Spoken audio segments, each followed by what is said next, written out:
of my favorite uh, cook pots or fire starter are these little solo stoves because I can use a lot of the wood that I have available with it.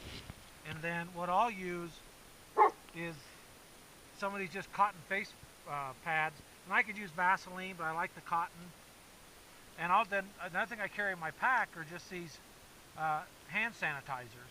So I'll squirt just a little bit of that in there, and then all it's going to do to require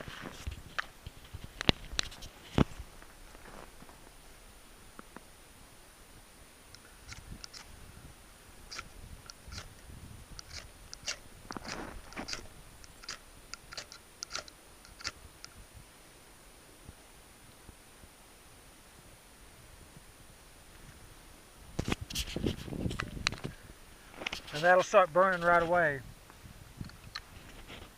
Even if it's wet, um, that'll start a fire. I don't have to worry about waterproof matches. How these work is the air comes up on the outside of here, and that's what helps create the draft to make these burn really efficiently.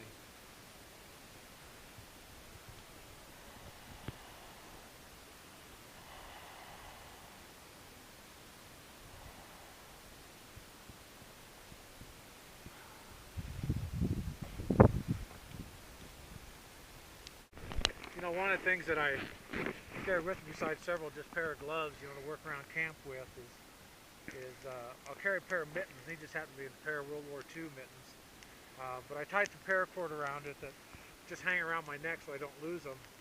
But before I started, one of the things that I did at the vehicle right away was open up some hand warmers and get the oxygen so they were working, and then just drop them into my gloves. Even if I don't need them during the day, until I get back to the vehicle, I know they're still going to be there. But if I need to warm my hands up relatively quickly, these hand warmers are already warm inside these mittens, and they're going to warm me up a lot faster. So as inexpensive as the hand warmers are, you're much better off to go ahead and just open them up, put them back in the foil pack. If you've got a foil pack, put it in your pocket.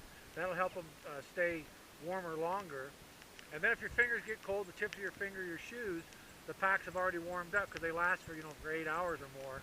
And I can feel already how warm these are in my mittens. So I can put them, down along my ears if I needed to. If I was really cold sleeping, you put them down near your femoral artery, put them inside your arm.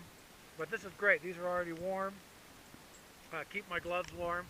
Another use of these, when I get back to the house, and instead of throwing these away, I keep them because they're deficit packets also. So if I have any electronic equipment or firearms that I need to keep the moisture away, I just break these up, throw them inside any of those packages, and they make great deficit packets. So another little tip there for winter survival is open them up right away when you start, and then go ahead and have them warm.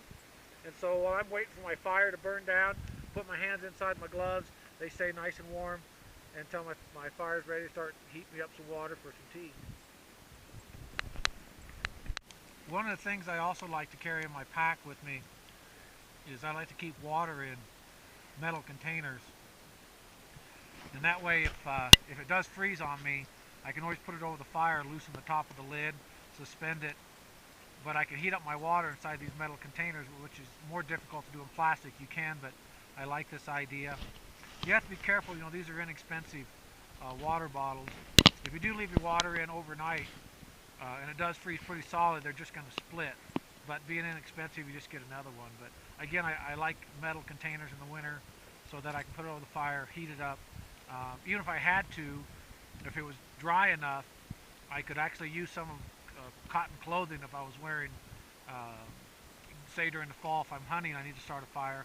I could put cotton in there, open the lid, put maybe a rock on top, and I could actually make char cloth in a container like this, a metal container. And that would allow me to get a fire started with my striker.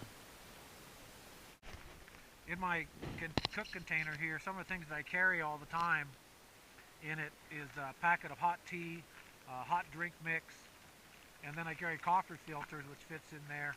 So if I have to strain water from a muddy source, I can use the coffee filters to strain my water and then go ahead and use my water filter, and it won't plug up as much. But they take up very little room, and it works out really well for inside your pack.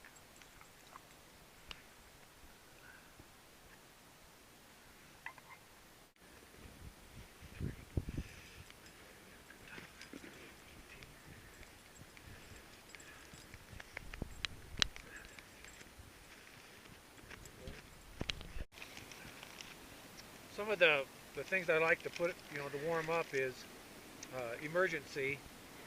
I'll mix that in with a packet and then throw just some tea in with it to make a nice hot drink to warm up. One of the things you want to do before you go to bed at night is, if you build a big fire up, is to go ahead and drink a lot of hot fluids to get inside your body to keep you warm at night. And you can also heat up enough water to fill up a water bottle and put that in the shelter or sleeping bag with you also to help keep you warm. So lots of ways to keep warm, hot rocks, etc. But this is just a good way to mix up a nice hot drink. Let that cook a little longer and we'll have a nice warm drink. Alright, ready for a hot drink.